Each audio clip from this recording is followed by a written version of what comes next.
I'm hanged if we will. Think what's at stake. Think of that traitor, plotting with Germans, my God!"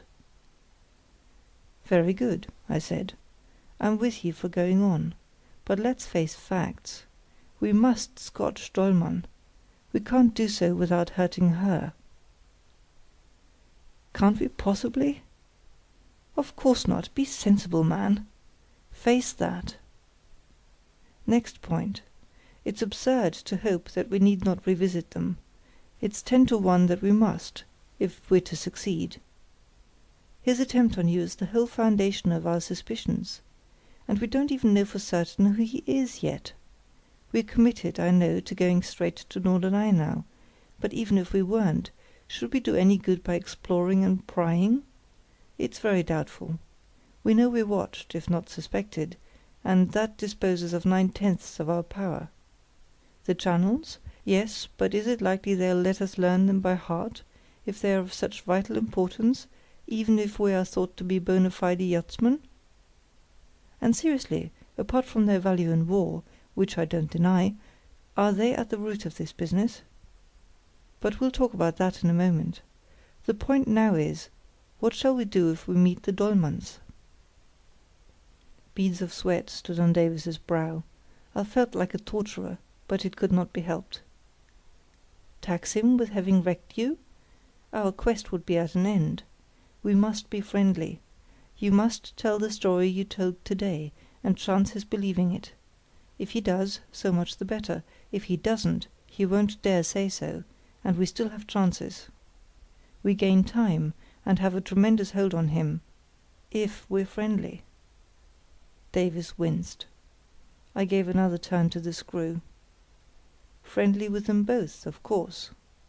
You were before, you know. You liked her very much; you must seem so still." "Oh, stop your infernal logic." "Shall we chuck it and go to England?" I asked again, as an inquisitor might say, "Have you had enough?" No answer. I went on. "To make it easier, you do like her still." I had roused my victim at last. "What the devil do you mean, Carruthers?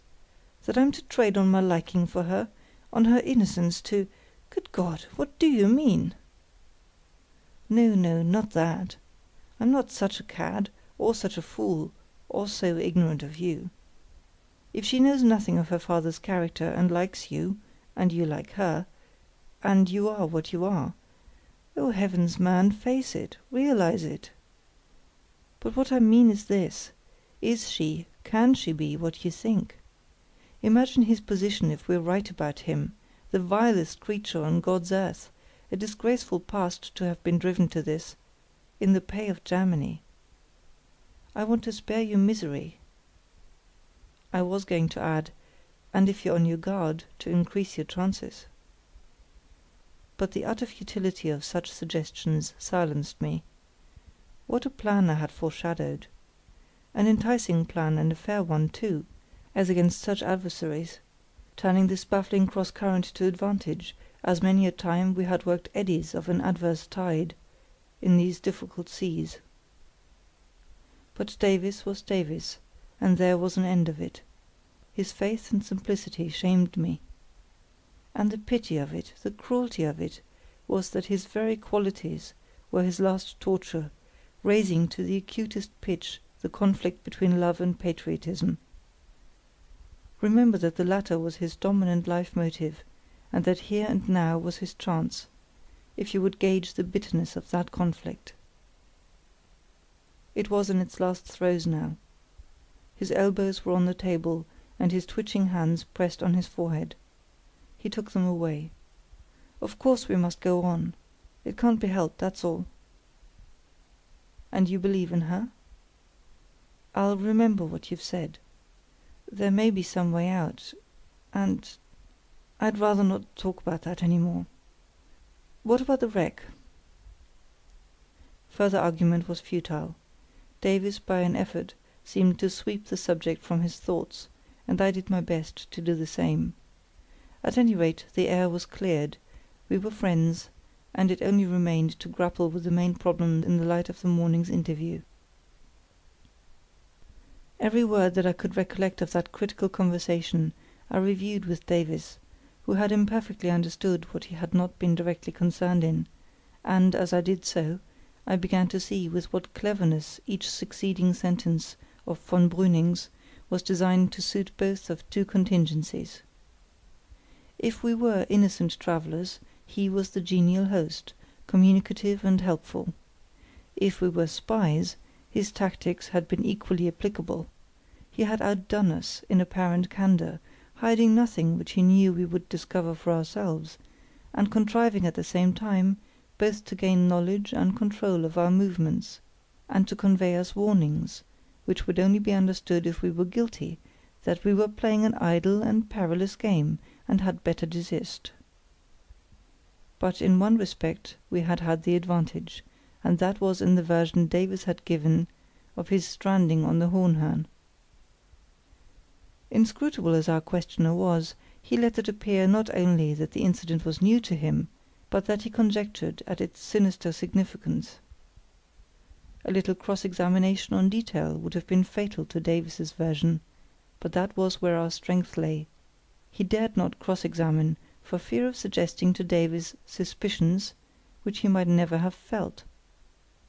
Indeed, I thought I detected that fear underlying his whole attitude towards us, and it strengthened a conviction which had been growing in me since Grimm's furtive midnight visit, that the secret of this coast was so important and delicate a nature that rather than attract attention to it at all, overt action against intruders would be taken only in the last resort, and on irrefragable proofs of guilty intention.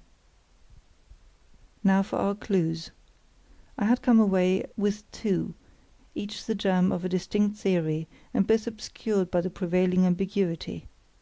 Now, however, as we thumbed the chart and I gave full rein to my fancy, one of them, the idea of Memmert, gained precision and vigour every moment. True, such information as we had about the French wreck and his own connection with it was placed most readily at our disposal by von Brüning, but I took it to be information calculated only to forestall suspicion, since he was aware that we already associated him with Dollmann, possibly also with Grimm, and it was only likely that in the ordinary course we should learn that the trio were jointly concerned in Memmert. So much for the facts; as for the construction he wished us to put on them, I felt sure it was absolutely false. He wished to give us the impression that the buried treasure itself was at the root of any mystery we might have scented. I do not know if the reader fully appreciated that astute suggestion, the hint that secrecy as to results was necessary, owing both to the great sum at stake and the flaw in the title, which he had been careful to inform us had passed through British hands. What he meant to imply was, don't be surprised if you have midnight visitors. Englishmen prowling along this coast are suspected of being Lloyd's agents.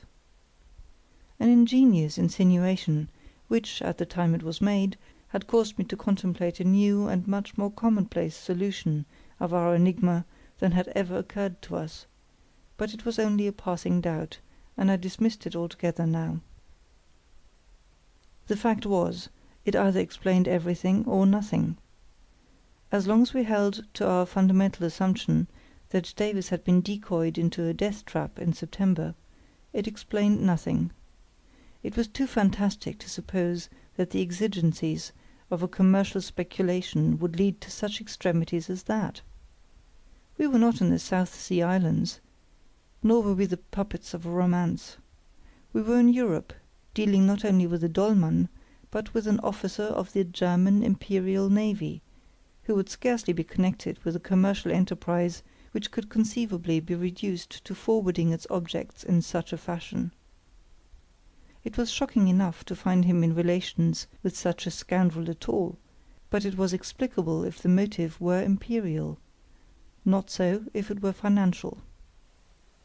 No, to accept the suggestion we must declare the whole quest a mare's nest from beginning to end, the attempt on Davies a delusion of his own fancy, the whole structure we had built on it baseless.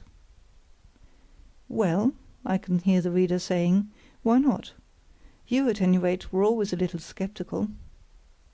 Granted,